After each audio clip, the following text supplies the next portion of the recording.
Kapag tuna ang pinag-uusapan, ang unang lugar na pumapasok sa ating isipan ay lungsod ng Gensan. Ngunit sa sinasabing pabawas na huli mula sa laot nito, marapat na mabigyan na ng pansin ang ibang mga lugar sa Pilipinas sa pagkukunan natin ng world-class tuna. Isa na rito ang Lagonoy Gulf.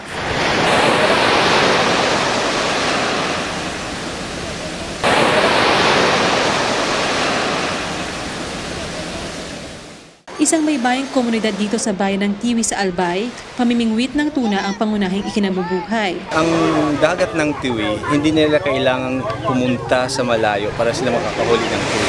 Nandyan lang sila sa malalapit para makakuha ng mga mamahalin nating mga tuna. Kailangan na natin mas mga pangalagaan ito para hindi tayo matulad sa ibang mga lugar na nauubos na yung kanilang or nasisira yung kanilang mga pinagkukunan ng dagat yan. Si Mang Cesar, 25 taon nang nangingisda ng tuna sa Lagonoy Gulf. Ang tuna po dito sa amin, talaga sa amin, dahil yung pinagkakitaan namin, yung hanap buhay namin, talaga namin dito. Umalis kami dito, mga bandang alas 5 ng madaling araw, saka pumunta kami sa laot.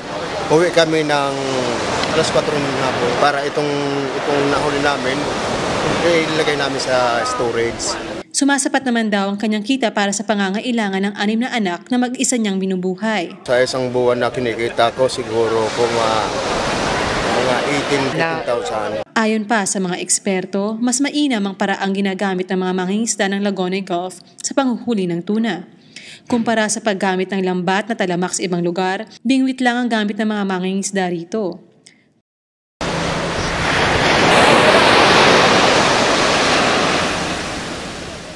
Ngunit marami ring problema kinahaharap ang mga mangingisda ng Lagonoy Gulf. Pangunahing suliranin ay kung paano maitataas ang kinikita nila sa pang-araw-araw. Bukod sa ipinangungutang lang ng mga mangingisda sa tinatawag na kasa ang puhunan para pumalaot, ang kasa ang siya ring nakapagdidikta ng presyo ng mga huli. Yung kasa namin yung nagpe-presyo namin, yung bibigay namin ng presyo. Gunti naman ang huli, nahuli dito ng mga para kawel.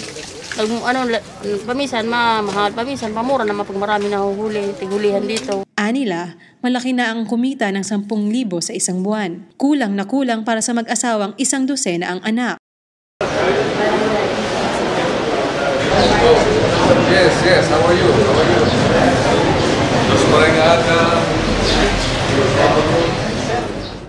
Isang programang itinutulak ni Senador Kiko Pangilinan ang naglalayong tumugon sa mga problemang kinahaharap ng tulad nila Mang Elmer.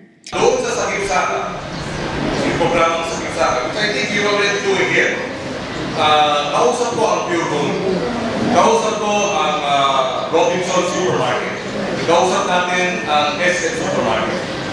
At ang mga sinasabi ng mga grupong ito, hindi problema yung demand. Dahil laging hinahanap niya ang problema sa supply.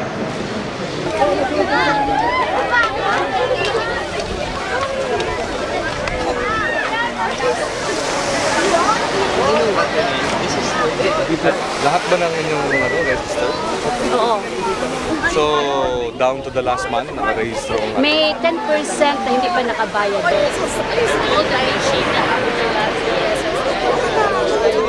So, ang average ng ilan ang lumuwas pag 700 kilo sa isang araw?